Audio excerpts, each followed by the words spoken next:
Good afternoon, Grand Valley. I'm Marissa McGivern. And I'm Manny Casey. Welcome to our first edition of GVSU Laker News made local just for you. The Berlin Wall fell in 1989. 30 years later, one Grand Valley professor, Anthony Thompson, is in search of the people he photographed at the wall all those years ago. At the age of 22, Thompson was working in Italy when he heard the news of the wall being taken down. He immediately got on a train to Berlin, where he photographed history in the making. Thompson was able to document the joy of the West and East Berlin unity. He captured the reunion of friends and family and the celebration of opening the wall. The 30-year anniversary upon us, Thompson is now looking to be reconnected with the faces in the photographs. At the time, I was just photographing kind of street photography, what was going on around me, and I didn't write down people's names.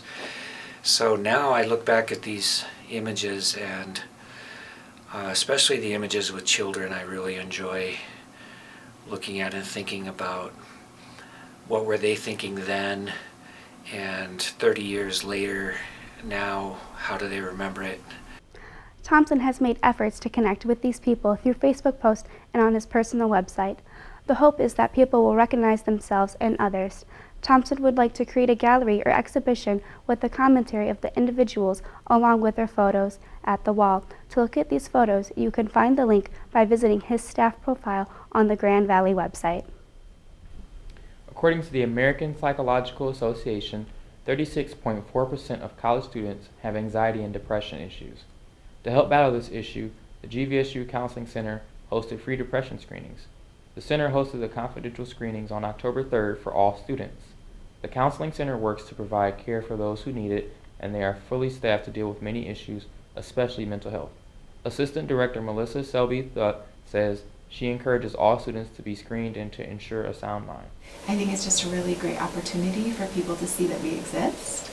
And if they take the screener, whether they have any red flags or concerns or not, it's a really great way for them to learn. GVSU staff wants students to be aware of the tools available.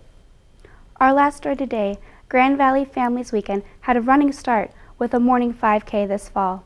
On the morning of October 5th, Grand Valley families gathered by the clock tower to participate in a run. Everyone from grandparents and babies attended the event. University staff set up stands throughout the course to hydrate and energize the runners. Families cheered them on from the sidelines, and some ran as representatives for their entire family. As long as my son's graduated here, I'll probably do this on an annual thing for Parents Weekend. It's a pretty good deal.